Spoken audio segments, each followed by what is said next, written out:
Welcome, everybody, to the American Space Museum. I'm Mark Marquette. We're so glad you're with us to stay curious as always. Today's October 23rd, 2024. We're going to talk about a couple space shuttles. One launched today with a female commander on board. We've teased on our Facebook preliminary. Marty has a great question for you today to answer that ties in with our shuttles of the month of November. And we've got some pretty foliage to see, Marty. This from John Borelli up in Limestone, New York. Marty's going to move that around for us there. So you can see some fauna from one of the roads up there, Limestone, kind of in the middle of the state, I think, Marty. Not exactly sure where Limestone is, but there's some mountains there. John Borelli, one of our big fans out there. Hey to you, John. Thank you for watching, staying curious with us. I'm looking at my smart tablet here to see if I can get the names from all you beautiful people watching today. If not, Marty will have them there. See, I'm not come on yet there. We got John Graham here with his wife Samantha. You're going to be seeing them on Stay Curious. John's going to help us some behind the scenes stuff there. And yep, not getting it there, but I'm not going to worry about that. Let's go to there and like to see and talk to y'all there, but it's not coming up here for me. Usually it does, but we'll just leave that alone. Up there, another beautiful shot from Bill Whiting up in Michigan. That's a nice little country road there that's got some beautiful maple leaves there, I can tell, and some others. I enjoy sharing these with us here. Let's see, we got, trying to do, just not coming up here for me today. Links there. All right, we're not going to mess around with that too much anymore. This, as it really gets frustrating to me there. So, don't know why it's not live there. Okay. All right, everybody. I'll have Marty relay your questions and comments to us here. As John Graham is over Marty's shoulder, and he does a lot of Streamlabs, and we're looking forward to John helping us out here, maximize our exposure here. And so stay tuned for that. As to tomorrow, we may have a recorded show. I'm going to take the day off. And Friday, I've got Carleton Bailie coming in here with me for a very special announcement and maybe a special guest. So don't understand why this isn't coming up today on my Facebook here. John, I'm going to throw that over there to you, buddy, and see if you can figure out what's going on. And there's little Mia. Hi, Mia. They're with Grandpa there, Dave Stange. So proud of our grandchildren. Why do we love our grandkids more than we do our own kids is what I'm going to propose the question. But of course, that's not the case. It's just that we don't have to take the grandkids all the time. But little Mia just turned 2 years old, Dave. Thank you for sharing that picture of her. And we all remember playing in the leaves like that. Carleton Bailie still does, but I'll get a picture of him doing that. But yeah, we enjoy the fun of all that. And there's a phone call coming from me there that I got to screen. And Marty, we met one of our favorite guys today out to Space Center, Charlie Walker. There's Charlie autographing a book for Marty, a book that I'm going to quote out of, Six, one of the more popular books of the year, I'm told there. Thank you.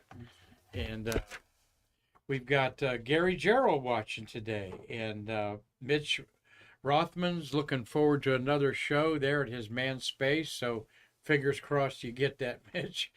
And Steve Jokums, hello everybody up there, Lake County Spaceport in Illinois, from Fox Lake, Illinois. That's a beautiful part of Illinois up by the Michigan River. So thank you all for staying tuned today. Again, Mia's watching, and look at that happy little girl there in the leaves, just to have Dave. And there's our good friend Dave Stange. You're going to start showing pictures of you all out there. Like I got pictures of Gary Gerald and Steve Jokums and other people. You are our family, and we're building our community. And we've seen a lot of you here in the building and some at Shuttle Fest. So Marty, great. Hi to you, sir. How are you today? That was really a revised, beautiful talk that Charlie Walker gave today. Don't you agree? Yeah, Charlie always does a great talk. He comes across very well. You can understand him. Some of the astronauts kind of very low tone, Yeah. but Charlie's good.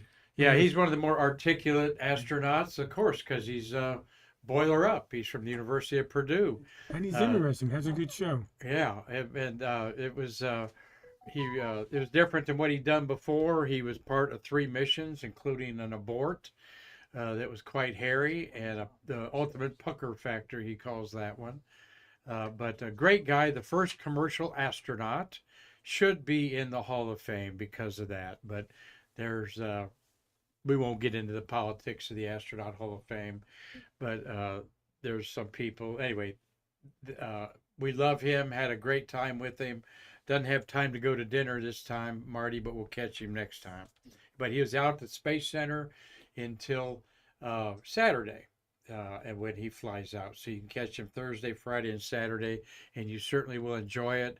11 o'clock and 3:15, they do an astronaut free talk, and then they sign autographs and take pictures afterwards there. So look at how Marty's looking. He's got his actor face on there. I can see he's got that hard Robert De Niro stare at me there, which I've seen many times, folks. All right, Marty, give away our. This is a good one, my friend. Go ahead. Well, I'm curious whether Steve Holcomb will get it. But Steve, if you get it, wait about 15 minutes again. Appreciate that. Okay, the question is, who participated in the first all-female communications from Earth to space? Yes. And, So I know. so we're going to answer that at the end of Stay Curious there.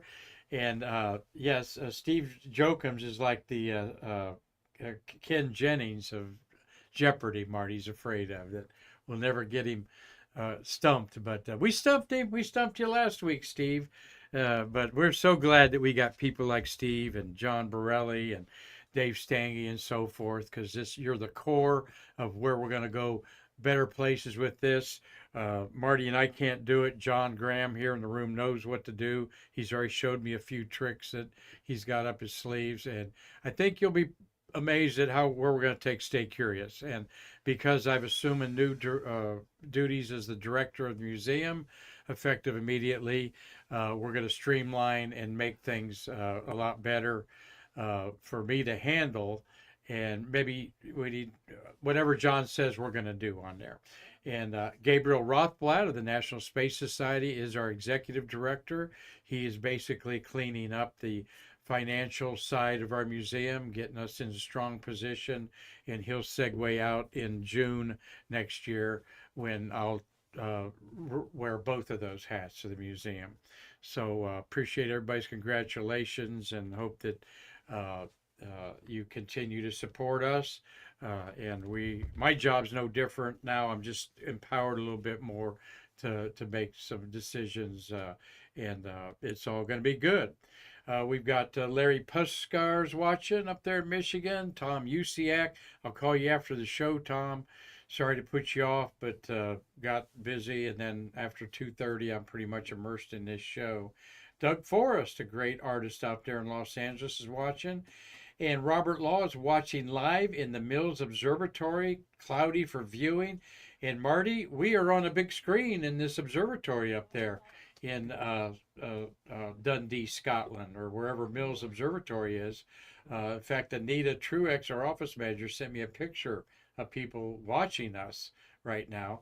It's a little after 9 o'clock at night, so sorry it's cloudy up there. It's been a good night for viewing with the moon out of the way and so forth, and get your last looks at Comet Ascension there. So thank you all for chiming in.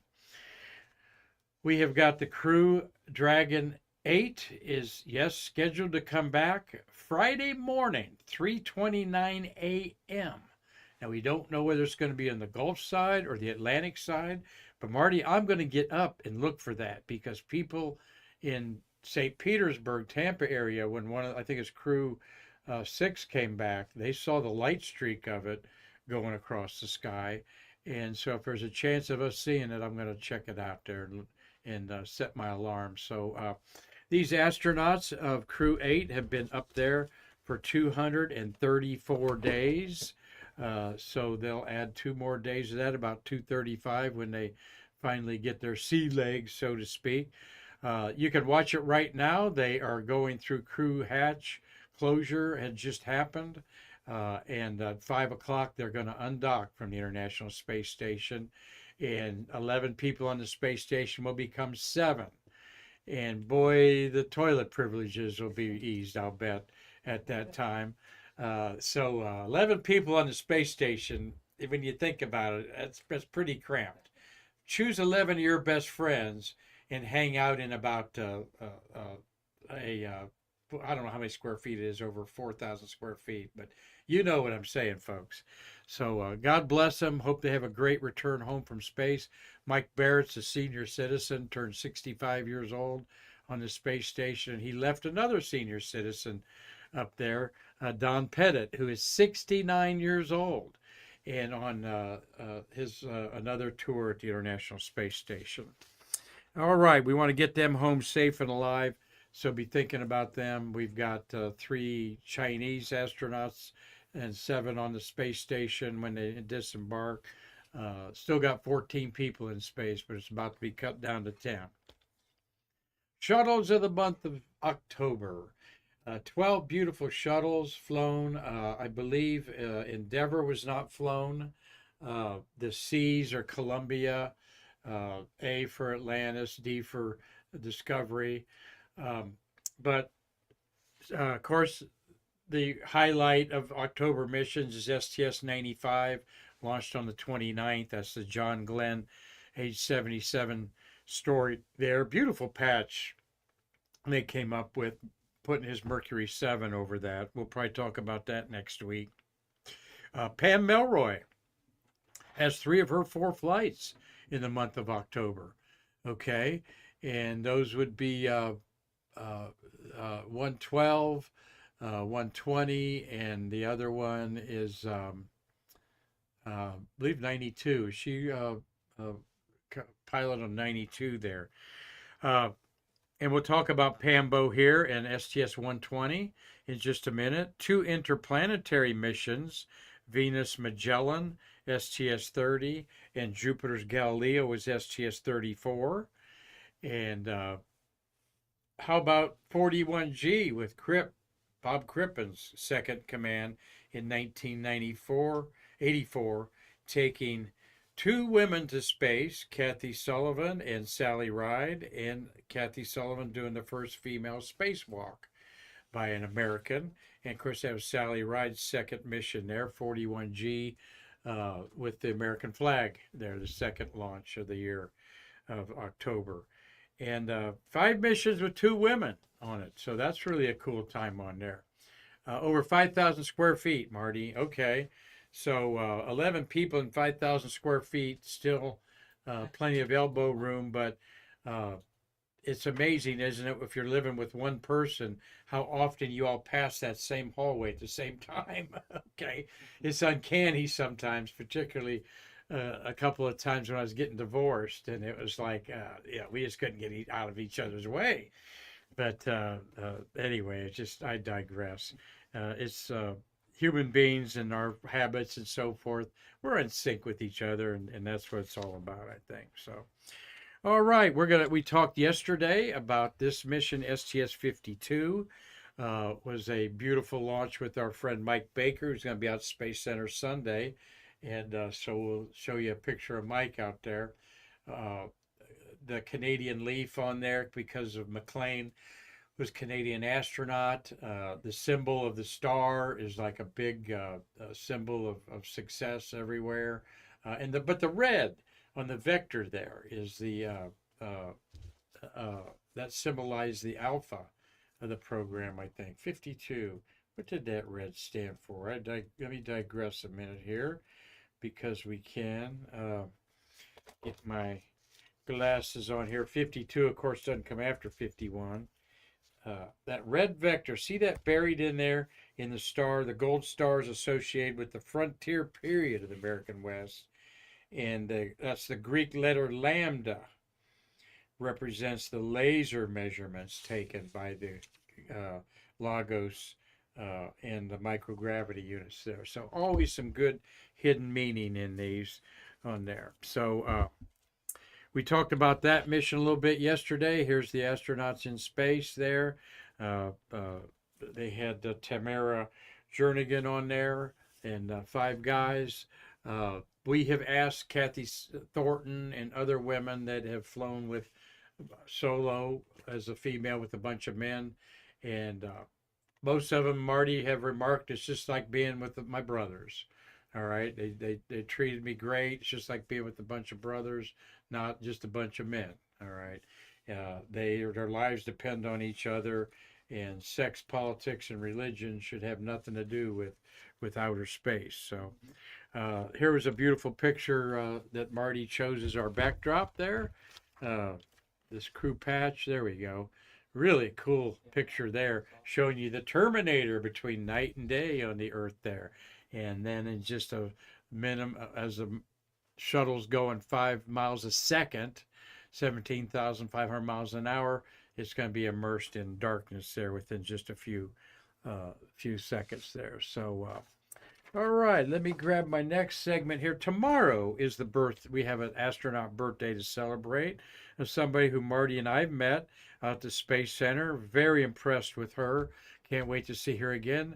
That is Susan Leigh Still Kilran. Now, when she flew, she was called Still, her maiden name, and she married a Navy SEAL, not just a regular Navy SEAL. He's like the commander of the Navy SEALs now, named Kilran. But so happy 63rd birthday tomorrow to you, Susan, a female shuttle pilot, born in Augusta, Georgia on October 24th, 1961. She's a Navy commander with 2 trips to space. The STS-83 was cut short, and she went up to space on STS then 83 and 94 were the 2 missions. Let's go. Where am I going? There we are. 83 and 94.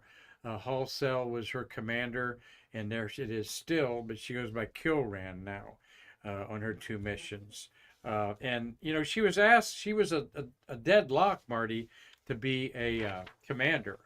All right. But she admits we had, I think, a couple children, and my husband's a Navy SEAL, and somebody had to take care of the family with the demands of both their jobs. But very warm person. She's married, her husband's Vice Admiral Colin Kilran, and gosh, he was commander of the North Atlantic Treaty Organization in Belgium. 4 children, and they reside in Virginia Beach. So she's active as a motivational speaker, and presently going to schools and university. Her main message is live your dream. Anyone can become an astronaut. And that is a beautiful message that a lot of them follow. So happy 63rd birthday to you, Susan Kilran. And we hope that Winston Scott puts you in the queue out there so we can come and see you again. So got the Flag and Memorial Committee trying to get a hold of me there. So I'll call them after the show. Well, we've got STS-120 is our launch of the day. Launched on this date, October 23rd, 2007. So if I do the math correctly, Marty, carry the 1, that's 14 years ago. It was an 11:30 a.m. launch. You were working your job with the launch process services, right, Marty? Do you remember if you were in the launch control on that one, looking out the big windows? Nope. I Nope. did not. I was probably outside in the LCC parking lot. Yeah, all right. Well, Pam Melroy was the commander. George Zamka was the pilot. And let's go the right way, Mark. Let's look. That's a photograph we're going to see of the crew taken by Carleton. The rest of the photos are by Carleton Bailie. Like I said, I'm going to have him on as a special guest Friday for a special announcement. The patch reflects the role of the mission in the future of the space program. The Shuttle Payload Bay carries Nod 2, or Node 2, they call it, the doorway to the future international laboratory elements of the International Space Station. Nod 2 is a docking, and it's in the payload bay there. On the left, the star represents the ISS. The red colored points represent the current location of the P6 solar array, which will be moved, furled, and awaiting relocation when the crew arrives. All right. That's interesting how that star is in the red outline there. During the mission, P6 will be moved to its final home at the end of the port truss. The gold point represents the P6 solar arrays in its new location, unfurled and producing power for science and life support. That's that little star under there. So that's interesting.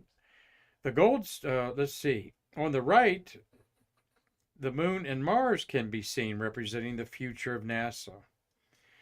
The constellation Orion rises in the background, symbolizing NASA's new exploration vehicle. You can see the 3 stars of the belt of Orion there in the middle, and then the 2 shoulders and knees there. That's depicted accurately. Though through all, the space shuttle rises up and away, leading the way to the future. So that was a, let's see, 7, one of the longer missions, 16-day flight, a lot of spacewalks, and let's look at the people who are on that there. There's Pam Melroy, the commander on the left. Zamkin's beside her. That is Scott Parazynski on the left there. I have a tie with Scott Parazynski I'll tell you about here in a minute, and an Arkansas connection. I think he's the Arkansas astronaut. That is Stephanie Wilson in the middle. She got bumped from the Crew 9, and after 3 shuttle flights, waiting 12 years to go to the space station. She will go maybe Expedition 11, as they bumped her and Zena Cardman to make room to bring back Butch Wilmore and Sonny Williams in February or March. Neo Nespali, the ESA astronaut, he's the tallest guy there. Daniel Tanny is there, and 2, 4, 6, 7. And Doug Wheelock. Doug Wheelock is between Stephanie and Parazynski, or the tall guy there, Nespalia. They took Daniel Tanny up on the right for an expedition mission and brought back Clayton Anderson down from the International Space Station. So that's a simple patch with a lot of hidden meaning in that patch there. Yeah, Marty, do you have something to say? No. Okay. 61A was the only mission to launch on my birthday, says Tom Celentano. All right, good for you there. And the Dragon hatch closed at 2:45 p.m. Central Daylight Time, says Steve Jokums. So that was about 3 o'clock is what they were shooting for, but that never goes on there. So you see his comment there, Marty, to you? The DACT, yeah. Marty had an acronym. What does DACT mean? And we were looking for diaper, but actually it was a disposable blah, blah, blah, blah, blah. Disposable absorption containment trunk. Disposable absorption containment trunk? Yes, trunk. All right, trunk. But we did give Steve partial credit for that. Yeah, we give you partial credit for that. And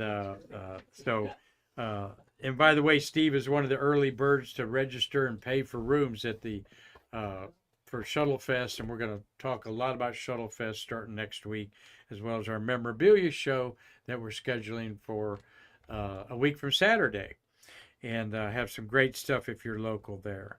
All right, there's another shot that this was, you think, the walkout crew in their orange suits, but this was during their test out at the pad, apparently when they were dropped off, Marty. The TCD, the test countdown demonstration, TCD, test countdown demonstrations, when they go through everything but pushing the button to launch the engines, the SRBs. So great shot there. Good shot, Sarah. And you see Pam Melroy there, just so reposed and calm, and we'll talk a little more about Pam in a minute. As well, she's the second in charge of NASA right now. For all you that don't know about it, I'm going to show some of the brag book here of Carleton Bailie. Great shots, good angles, some of the more difficult and different angles that you don't see. And of course, you know, Carleton's a nature lover, so he's probably throwing popcorn up in the air to get that bird to come over into his shot there. No, I'm sure that's a remote as close as they are, but that's great. A photographer always loves it when animals can add that wow factor to their shot, because frankly, my eye's drawn to that bird more than it is to the shuttle, and just really makes it Carleton. Here's another one of his remote. No, actually, this is on top of the VAB. I can tell by the elevation of that. So that's what it looks like, pad A. I believe that would be, I looked it up, Marty. That is pad A, right, sir? You can tell it's not, but a beautiful, just before noon, 17 years ago. An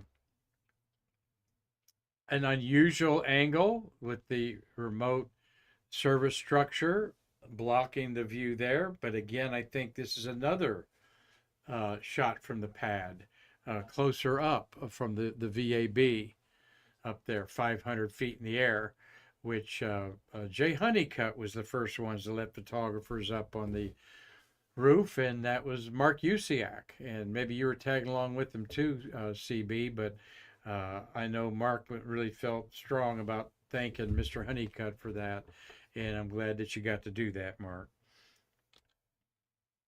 All right, another beautiful shot, that beautiful shuttle footage there.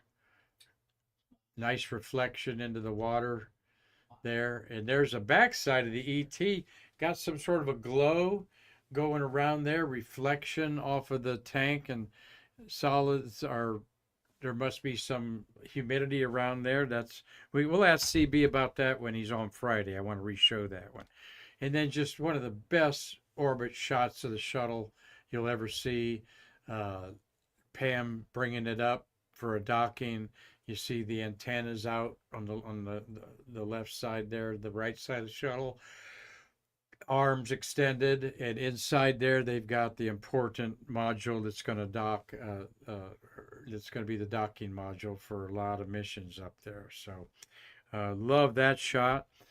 When Pam got up there, she became Expedition 16 was being commanded by Peggy Whitston. So the first time in history, 2 women have been put in space in command of their spaceships. Peggy Whitston in command of the Expedition 16 crew, and Pam Bow in charge of the others up there. So quite a moment. And we know that women have certainly come a long way, but these are great memories to remember that it took these women a long time to be equal with the men, and yet back in the Mercury days, the famous 13 women that were chosen, along with the Mercury astronauts, were found to be just as competent, if not more athletic. All right, again, Pam Bow's here. Up there, what a lady she is. I've met her several times. Marty, we met her at the Udvar Hazy event they had for Travis Thompson's induction of his white room suit up there that's still in there.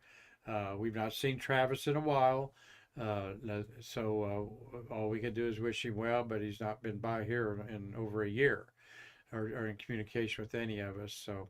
But Pam showed up to talk to Travis, remembered him very well. 39 days in space. She's the NASA Deputy Director, Administrative Director. This is a political appointment by who's in charge at the time. I say if the Democrats win the White House, that she'll be the director, I think. I would expect Bill Nelson to step down as he's in his 80s. Maybe not, but And as far as the politics of either candidate, it's really not well known in the space community what to expect from either one of them. They could, and most presidents have their own agenda for the space program, and we'll just have to see. But do vote. Whoever you vote for, be a patriot and go out there and vote. After all, you can't complain about it if you don't participate. All right. So there's her 3 missions there. This month. Okay, isn't that cool? Two piloting missions. I thought she had a 4th mission. Am I wrong about that, Marty? Yeah. Okay, she had 3, 2 pilot and 1 command, and all of them were in the month of October here. So great gal if you ever get to meet her. And she didn't get the nickname Pambo, alias Rambo, just by being a nice guy. She's one of the people that I think believes leadership is not a popularity contest. You got to motivate and execute. So love her to death. There's the Expedition 16 crew that's up there. They were all up there together. There they are, the 3 of them. They're a Russian, Peggy Whitson, and who they brought down. There is Clayton Anderson. By the way, Clayton Anderson's written a book that I understand is not too kind to some of the NASA bureaucracy and some other things. I've heard a couple of astronauts talk about that, Marty, saying, "Did you read what Clayton said about so and so?" And have you caught that buzz, Marty? No. Oh, okay. You'll catch up with that book in time. So that 10 people on the space station there, and they're all flying like Superman up there. Or one reason is that they took up a lightsaber from the famous Star Wars movie. There's the lightsaber that was taken up there in space up there. So that always begs the question, Marty. I'd usually ask a guest or an astronaut, are you Star Wars or are you Star Trek? I'm pretty much Star Trek. Okay, though I enjoy Star Wars. None of them ever show anybody in weightlessness or anybody working on the ship outside, like we constantly have to do. Marty, are you Star Wars or Star Trek? Definitely Star Trek. Okay, all right, good on there. And so we have fun with that. So, all right, we are kind of getting close to the end of the show here, fans. We've given the okay to Steve Jokums, who participated to answer this question. Marty, what is your? Well, I'll share it in a minute here. There are some astronaut crews that just went crazy over Star Trek. I think this is STS-53. That's John Casper there, and who's the Vulcan is? I can't think of his name. Let me see if I can pull. Somebody's going to help me. It wasn't STS-53. That's Susan Helms there. Yeah, there was STS-54. That's John Casper. That's Mario Runco. And we'd love to have him on. Gregory Harbaugh and Susan Helms is also in there with McMongle. So they got the full garb on there. And so there's a lot of fun with that. So there's Carleton Bailie, CB, 17 years ago. He pretty much looks the same. We're going to have him on the show, and there's something special behind this picture here that he's going to explain to us there. Actually, it was actually a published picture with his beloved toys, the Godzilla and Fodzilla there. So go ahead, Marty. I was waiting for the go. Yeah. Well, we stumped Steve for the second time, but we didn't stump Carleton Bailie. I think it was Carleton. Tommy Usiak. Oh, it was Tommy Usiak. I'm sorry. Yeah. Tom got it. Yeah. It was Mary Cleve. And the way the communications was, it was Mary to challenge. Mary is saying, "Challenger, this is Houston. Sally, I can hear you, Mary. Good evening, Sally. Sorry to wake you up." And Sally and Mary had no idea they were setting up the first time ever communication. And a reporter lamented to Mary how disappointing the conversation for such a special occasion. And but that's how Sally operated. And that's how astronauts operate. They don't see these moments of space and time like us space geeks do. They're doing their job. I mean, look at Neil Armstrong and Buzz Aldrin and how overanalyzed the last 1 minute of descent has been with the 1202 alarms and so forth. We've had several docents play that up like a life and death drama, and it wasn't that close of a call. Neil Armstrong and Buzz Aldrin both agree. It was very, what was more troublesome for them, not the alarms, but when Neil got within 100 feet above and he couldn't see anything because of the dust flying around. And he knew there were some big boulders by there. They'd overshot the runway, so to speak, by 3 miles. He was in unfamiliar territory. And but like I said, they don't live in these moments. Steve Jokums thought it was Christina Cook and Jessica Meir from Earth to Space. We're talking about Capcom talking to the first female in space, and the first time women had ever a woman-to-woman conversation had taken place like that. All right, and now Tom says it's STS-7. It was. Pardon me, is that correct? Yeah. Okay. All right. I thought it was this October mission there, but so I didn't have all the information there. Thank you, Tom, for answering that. And way to go to the top. CB is what Steve Jokum says there. And let's look at some of that more beautiful autumn footage there. Let's go out with that beautiful shot there. That reminds me of Northwest Ohio and going out and getting some hickory nuts under a tree and everything beautiful like that. So glad that you're all watching today. Robert Law, hope your guests enjoyed our little program here at the American Space Museum in downtown Titusville. Robert, you're long overdue in our museum, and we look forward to seeing you here soon. And thank you, everyone else, for watching today. As it stands now, I'm going to leave Marty up to wanting to do an old show. He can do that, or we'll announce that we're not doing a show. And we have because I have some obligations that I'm just not going to try to jump through hoops to do a show tomorrow. And that's how we're going to roll a little bit. We love that you've all been with us a long time. My connection to astronaut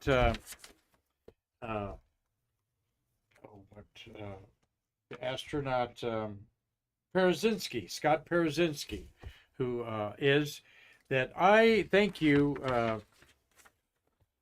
I've got here. I have been named a honorary member of the Astronomical Society of the Ozark Dark Rangers. Okay, a dark sky site that's been established out there by Keith Sewell, former ASM science teacher, Keith Sewell. And Steve Jokums is saying, run the John Harrington interview. Can't find it. It's lost in our, we got to go find it. And sorry, but I do want to run that. And I apologize to John. If I can find it, I can run it. But we got to slice it together. Yeah. The reason with that is he did a faux pas that he wanted us to correct, and we did.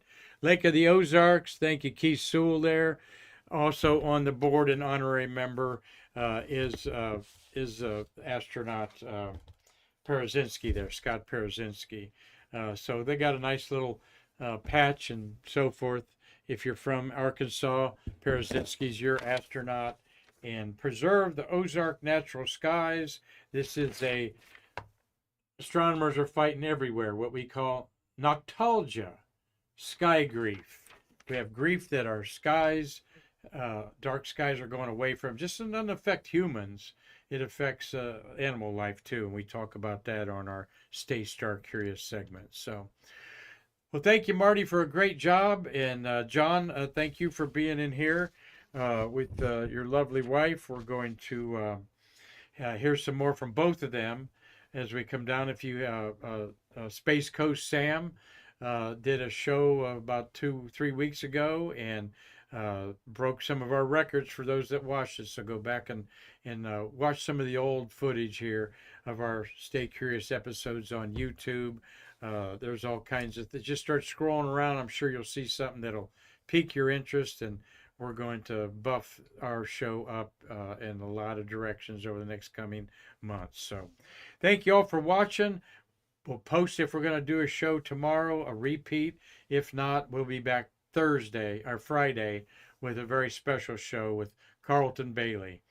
So until next time, I'm Mark Marquette, thanking everyone for their support of our wonderful nonprofit and saying, I can't wait to see you again to bridge the space between us.